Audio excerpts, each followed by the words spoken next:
Clive. You'll be pleased to know that the negotiations are progressing well. That is good news. Yes. Our comrade in Randalar has just sent word that the contract should be signed very soon. But I still have much and more to prepare. It's a huge undertaking moving this many bearers at once. You couldn't do me a quick favor, could you? What is it this time? More wild beasts? Nothing like that.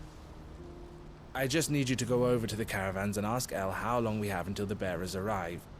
Find out exactly how much faster I need to get all these supplies moved. All right. I'll go and ask. Thanks, Clive. I owe you one.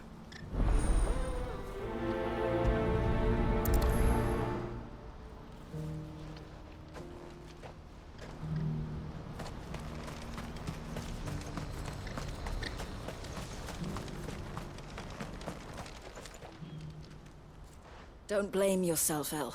This is their fault, not yours. I know, but...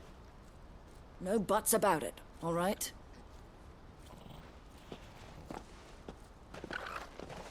Is something wrong? Vonnie came to give me a message from our intermediary. The talks with the Republican Army have fallen through. They've reached an agreement with the Silver Peak Consortium instead. Though prices have fallen of late, we deliberately offered above the going rate to try and deter other bidders. But the Consortium offered double what we did, and the Army jumped at the chance. And you had no opportunity to make a counteroffer? None at all. And we were so close. El? What's happened? I saw Vonnie leaving. She didn't look happy. And with good reason.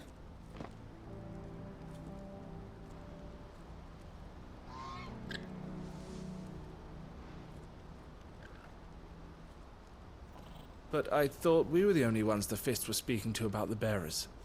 How did the Consortium even find out about this? It's not so surprising. They have ears all over the Republic. This isn't over.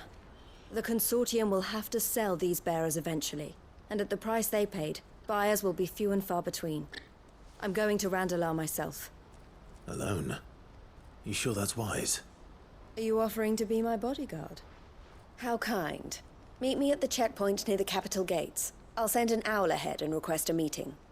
You go to Cashlock, Theo, and get everything ready. We've waited far too long as it is. Even if I fail to free these bearers, there will be others. Someone needs to prepare the place and keep any prowling beasts at bay. Oh, and that's me, is it? Well, it looks like I'm following orders till she gets back from meeting the Silver Peak Consortium, who've been doing their best to undermine our scheme. She'll never join them after this, surely. No, she said it herself. She still has plans for Cashlock, even if this one falls through. She means to stay with us, then. I can't say I'm not happy to hear it, but... is this what she really wants? You have to trust her. You're right. It's what she wants now. And if El's off fighting for the cause, I should do my part too. So I bid you farewell and safe travels, my friend. I'll gather my men and leave for Cashlock.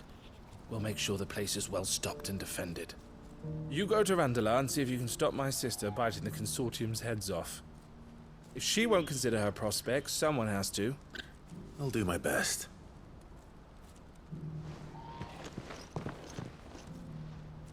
All right.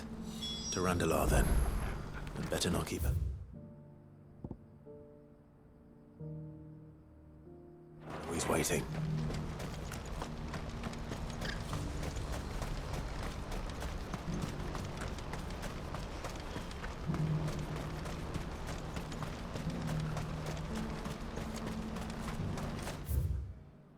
What I wouldn't give for a hot meal.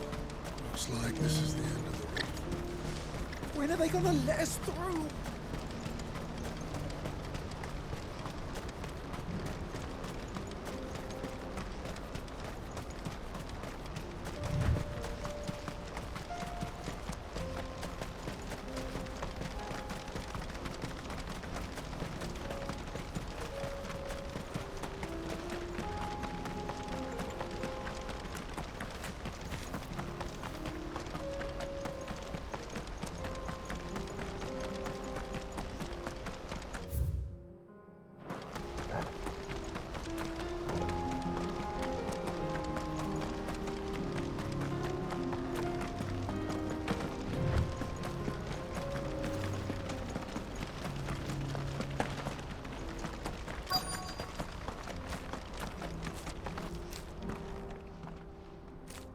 I hope I didn't keep you waiting.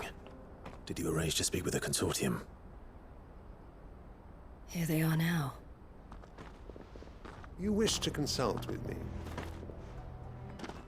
I did. It's about the bearers you recently purchased from the Fist. We had all but finished making arrangements to buy them ourselves, and then you stepped into the fray. You misunderstand. The Consortium had an interest in purchasing them from the very first. It was only our regard for you that kept us from bidding. But your hesitancy in accepting our offer to you suggested that the regard was not mutual. And so we resumed our business. I did not hesitate. I am simply not inclined to make such decisions without first giving them due consideration. But what is done is done. Come then. How much do you want for them? Alas, you are too late yet again. We rarely take on such unconventional merchandise without a purchaser in mind. The bearers belong to him now. Who is your buyer? A trader from across the water. A most demanding fellow, if it's any consolation. He insisted the bearers be fed, dressed, even given their own bunks for the voyage over. That's what you get when you deal with continental types. I wouldn't know.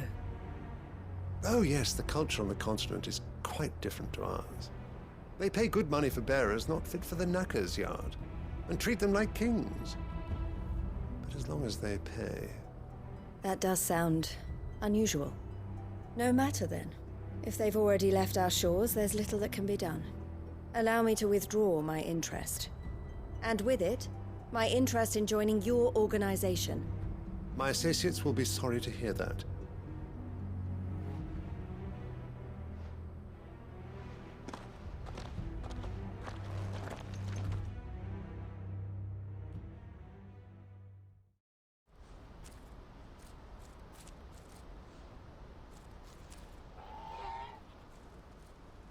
I'm sorry you weren't able to save them. As am I. But I only have myself to blame. He was right, you see. The Silver Peak Consortium did intend to buy those bearers before I did. Their representative hinted at a possible purchase when he came to recruit me. I feigned interest in joining them in the hope he might be encouraged to tell me more, and he did just that. As soon as he left, I sent my own offer to Randalar. So you never... No. I entertained the Consortium's proposal solely so I could learn more about those bearers. But I was a fool to think they wouldn't find out. I knew exactly who I was dealing with. You tried. I did. And if what he said was true, the bearers are to be well treated. Which is something, at least. But they deserved more. I wanted so badly to see them freed. Eloise! Eloise! Word from Cashlock.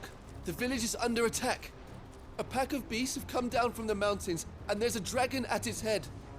Theo and the others are trying to hold them off as best they can, but the odds are against them. They need help, and fast. Theo! I'll go on ahead. Thank you, Clive. I'll gather some men and join you there. Just... make sure he's safe.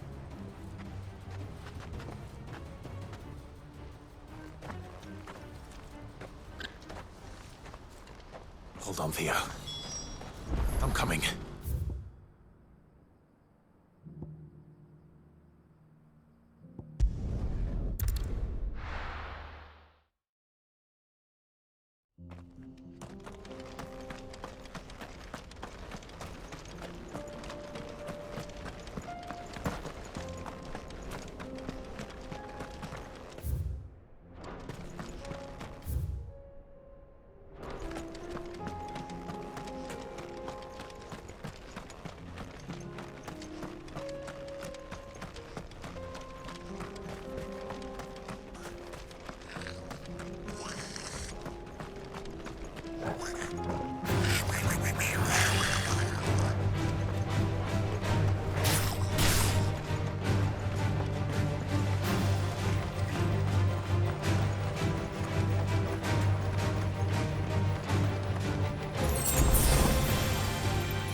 Where's Theodore?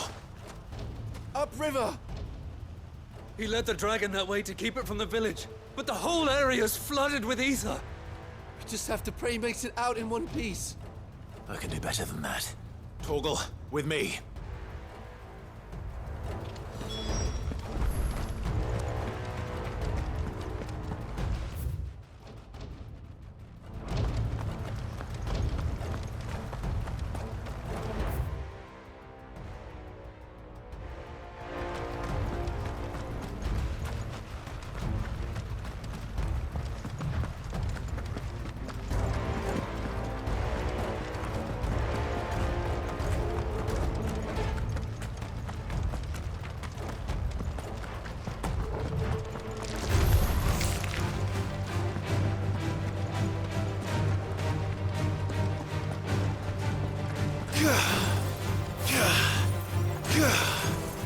Where are you, Theo?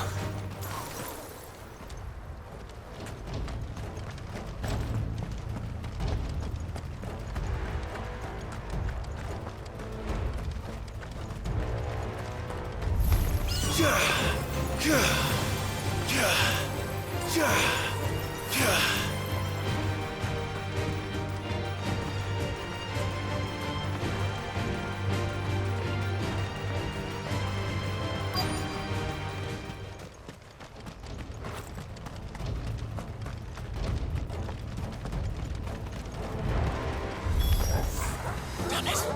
The ether's too thick. These creatures have already turned.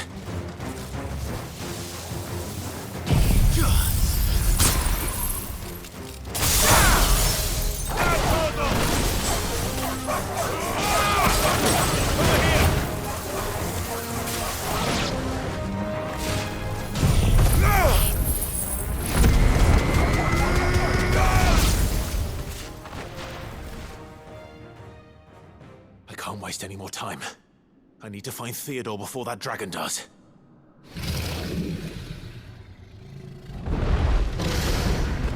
Looks like it's found me. This thing's turned as well. This isn't going to be easy.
Theodore, you had me worried for...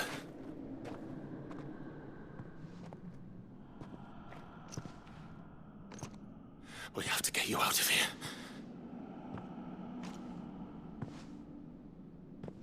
I think it might be a little too late for that.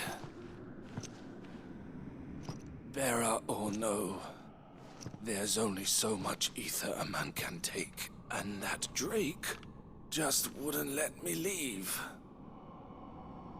You have my thanks, Cid, for finishing what I could not. For keeping Elle's dream. Theodore!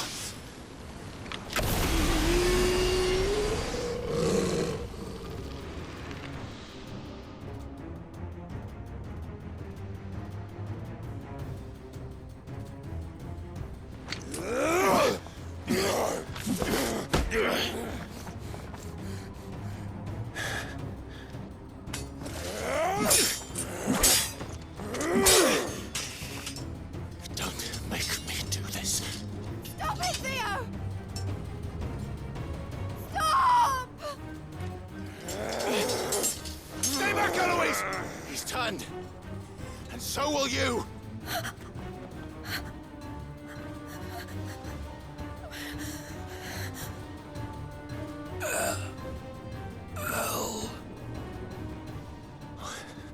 Theodore.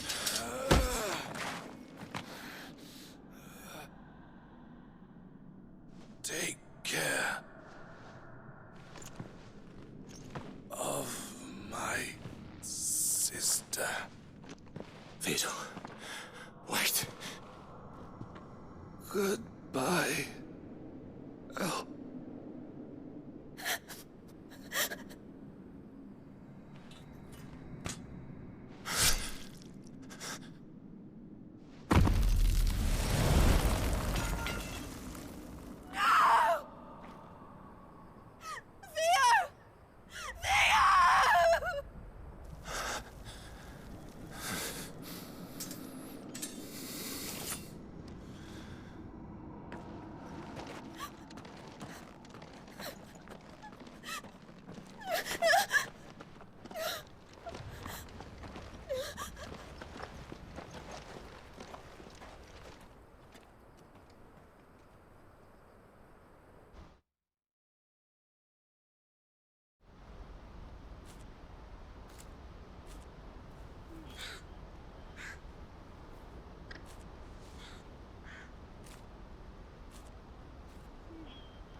Thank you, Clive.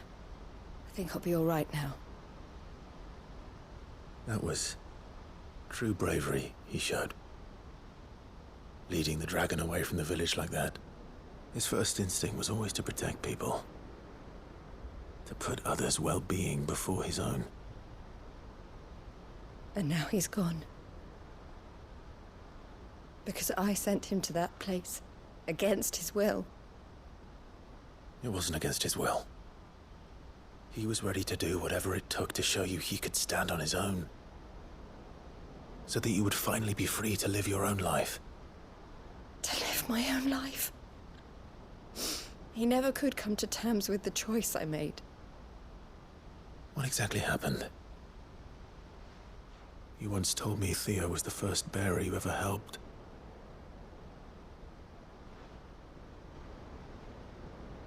We grew up in Canva. We were born to one of the great trading houses. And I was chosen to inherit the family business. I had my father's head for figures, you see. Theo did not. While I studied the art of commerce, he played at soldiers instead. A late bloomer, in more ways than one. For unlike most bearers, it wasn't until his 15th summer that his powers awakened. My parents tried to drive him out of the house and into the care of the constables. But before they could, I took him into mine. Theo told me something else. He clearly admired your devotion to the cause of freeing others like him from slavery. But he said you deserved a better life than this. He wanted to free you from what he called your bonds, just as you freed him from his. I would be lying if I said I had not wondered from time to time how much easier my life might have been if I had allowed Theo to be taken and devoted myself to the family business instead.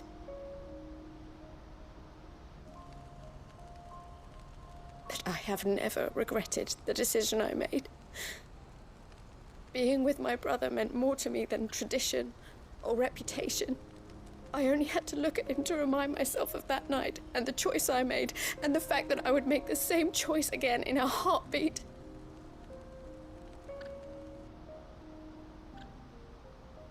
He was never a burden. How could he even think that? If anything, I was the one who weighed him down. You weren't, Eloise. He said it himself, that he had always been grateful to you for saving him, and that he wanted to repay you by letting you live the life you were denied. Neither you nor Theo weighed each other down. You loved one another. You did whatever was necessary to continue living your lives together, and you always would have. You're right. All I ever wanted, all I ever did, it was so we could be together. Oh, Theo, why did you have to...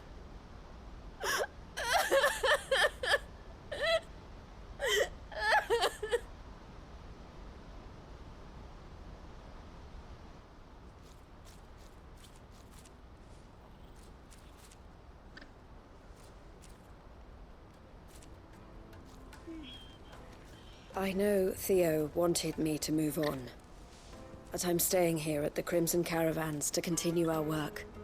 We can make a difference here. We can help people, save them. I need nothing more from life than that.